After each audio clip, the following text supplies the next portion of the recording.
Wendy Cranford, and I'm here today to show you how to make this really cute card. I saw a version of this card over on Stampin' Up! Only Challenges blog. I don't quite remember who did it. I'll have to look that up and add it to the video. Hers was smaller than mine. Her tulip was smaller, but the goal of this card is to look quilted.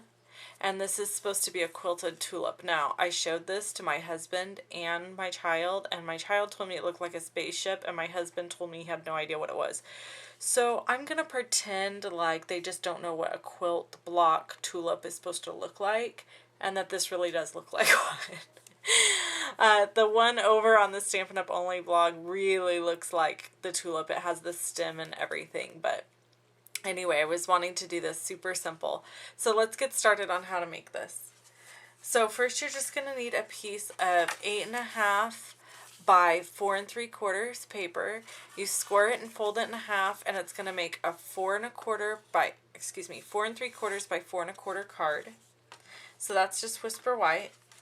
And then you're going to need a piece of Whisper White cardstock cut at 4 1/8 by 4 1/8. So the way I did this is I just put this down on a piece of grid paper and made sure it was square to the corners, and I'm going to zoom in here while I do this. And I went ahead and started paper piercing my squares. I used the 1 1/4 inch punch to make my squares rather than cutting them on a trimmer, because that's too time intensive for me. I like the punching. So if you take one square and cut it in half, which this is not precision because I'm not using a trimmer, but if you cut it in half, that'll give you your leaves or your petals, like so. And then one full square, I'm using Wisteria Wonder. This is all Designer Series paper. One full square set at a diamond will give you your diamond shape in the middle. And then another punched square cut in half will give you the outer edges of your tulip, like so. And then I did take and cut a 1/2 inch by 1/2 inch square. I cut that out on my trimmer. And that's for the center of the tulip. So now that I have everything placed where I want it, I'm simply going to lift these pieces up and adhere them down.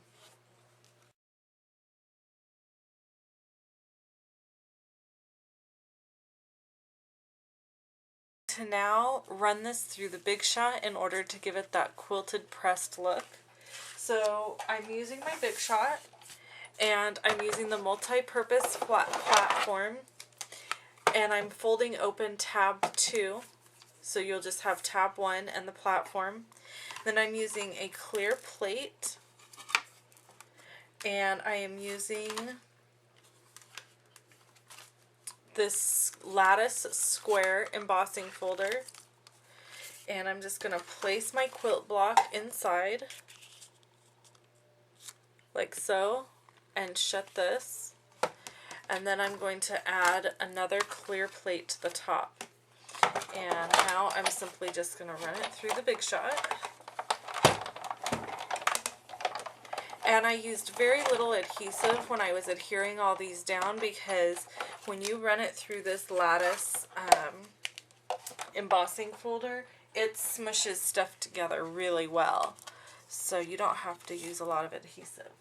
So there's my quilt block, as you can see, and it's really smashed. See that? It's almost like you can't even tell there's any dimension. It looks all one piece of paper, which is such a cool look.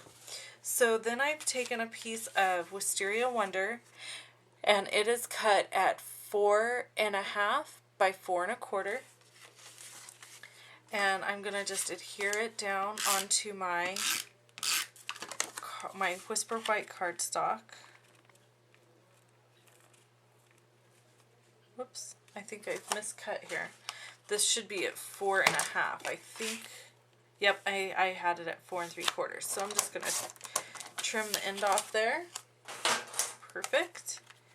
So we want that Whisper White to show on each side.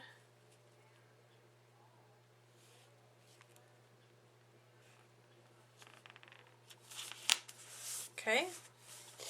And then I'm going to put adhesive on the back of my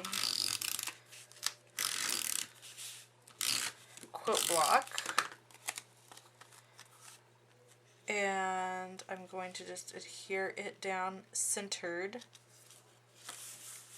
so that I have the pretty Wisteria Wonder showing on all the sides. Okay, and so there's my card. And then what I did is I just took a piece of Whisper White 5/8 inch organza ribbon, and I used my little cheater technique here for tying a bow. My wonderful upline taught us how to make these little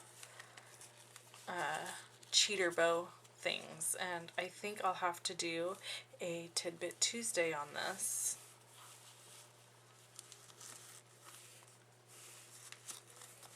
Okay. There won't be a Tidbit Tuesday up tomorrow because I have been a busy girl this weekend with a wedding. So you can look forward to a Tidbit Tuesday next week. And I think I will just show you guys how to make these. Super simple. Okay. So now I have my perfect bow because I used my little cheater guide. And I'm going to just use a couple glue dots. And I'm putting it down right here in the center. And that's it. I'm done with my card. Now I have one in Melon Mambo and Wisteria Wonder. And I think that they turned out beautiful. Thanks so much for watching, everybody. Have a great day. Bye-bye.